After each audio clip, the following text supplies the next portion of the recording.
ये बात है 1965 उत्तराखंड के नैनीताल की, जब कुछ अजीब हुआ एक व्यक्ति के साथ। आइए पहले बात करते हैं मल्टी यूनिवर्स की और साथ ही साथ पैरेलल यूनिवर्स की। बहुत लोगों को ये लगता है कि हमारे यूनिवर्स का कोई एंड नहीं है और ये इन्फिनाइट है, पर क्या इस यूनिवर्स में सिर्फ इतना ही है? यही कंसेप्ट आता है मल्टी यूनिवर्स का।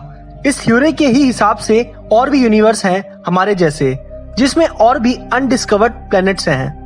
और इसी थ्योरी के अंदर एक कंसेप्ट आता है पैरेलल यूनिवर्स का। उस कंसेप्ट या थ्योरी के हिसाब से हमारी तरह ही एक और अर्थ है और आप जैसे और हम जैसे ही वहाँ व्यक्ति रहते हैं। उसी तरह पशु पक्षी सन मून सब एग्जिस्ट करता है, पर फर्क सिर्फ कैरेक्टरिस्टिक्स क्वालिटीज का है। चलिए अब बात करते हैं घटना की। दरअसल 1965 में एक व्यक्ति था वासु भानोट, जो कि 33 साल का था और वो नैनीताल में रहता था। एक दिन उसने अपने चाचा के घर विजिट करने का फैसला लिया, जो कि एक गांव में रहते थे। उस गांव का नाम सतराली था और वो लगभग 90 किलोमीटर दूर था नैनीताल से। वासु भानोट ने अपनी जर्नी स्टार्ट की 13 अक्टूबर 1965 को। पहाड़ों का सफर अक्सर थकान भरा होता है और इसी थकावट को दूर करने के लिए वो ब्रेक लेकर जा रहा था। अचानक एक घनी फोग उसे सड़क पर दिखी, जो कि उसके गांव से कुछ दूर पहले ही थी, और उसे भी वो क्रॉस कर गया। धुंध पहाड़ों में होना एक बहुत आम बात है और उसे सब नॉर्मल ही लग रहा था उस धुंध को क्रॉस करके। धुंध धीरे धीरे खत्म होने लगी और उसका गांव बस सामने ही था, पर एक अजीब बात उसे दिखी कि एक लेक जो उसके विलेज की साइड हमेशा होती थी, वो वहाँ नहीं थी।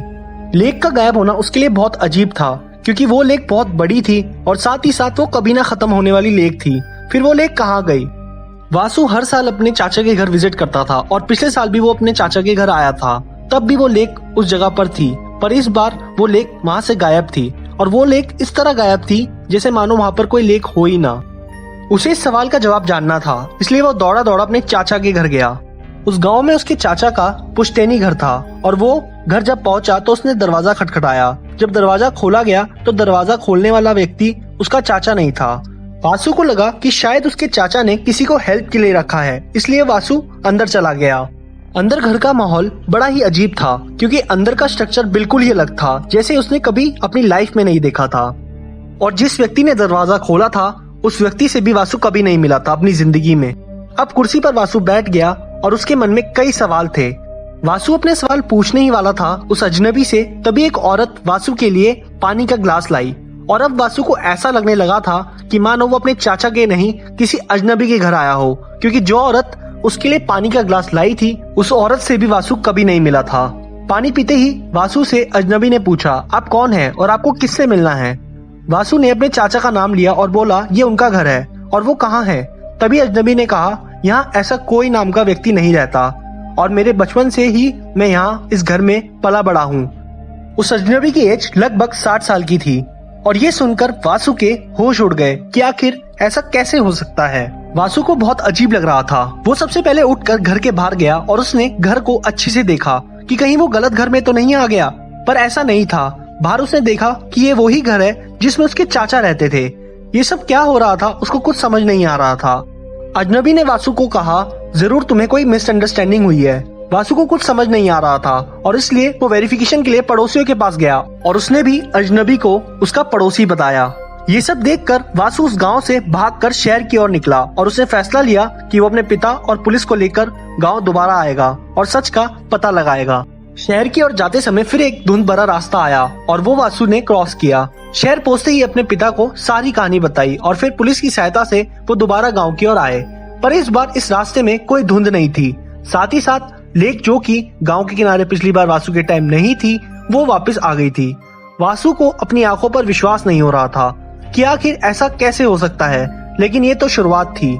जैसे ही गांव में पुश्तैनी घर को खटखटाया तो उसके चाचा बाहर आए और पुलिस, वासु के पिता और वासु उन्हें देखकर दंग रह गया। ये सारी घटना वासु ने अपने चाचा को भी सुनाई। इस घटना के बाद कई लोगों ने वासु को पागल समझा और धीरे धीरे ये खबर पूरी तरह फैल गई कि वासु नाम के व्यक्ति ने कुछ ऐसा एक्सपीरियंस किया है। कई लोग इस घटना को महज एक मजाक समझते हैं। उनके हिसाब से वासु ने नशे की हालत में कोई सपना देखा होगा। पर अजीब बात यह है कि वासु ने और उसके परिवार में किसी ने भी पूरे जीवन कोई नशा नहीं किया, तो फिर ये सब कैसे हो सकता है? वहीं कई लोग ऐसा समझते हैं कि वासु जिस समय धुंध को क्रॉस करके आगे बढ़ा होगा, उसी समय वो पैरेलल यूनिवर्स में चला गया होगा, क्योंकि दोनों रास्तों में एक ही धुंध का रास्ता था जो दोनों टाइम वासु के रास्ते में आया। पर वही धुंध पुलिस, वासु के पिता और वासु ने दोबारा नोटिस नहीं की, क्योंकि वैसा कोई रास्ता दोबारा बना ही नहीं। दूसरे यूनिवर्स में जाने का रास्ता और उस यूनिवर्स से लौट कर आने का रास्ता वो एक ही धुंध थी, और वो रास्ता भी इसलिए खुला होगा क्योंकि जरूर उस समय कोई ना कोई दूसरे यूनिवर्स से आया होगा। आप सभी लोगों को क्या लगता है इस स्टोरी के बारे में?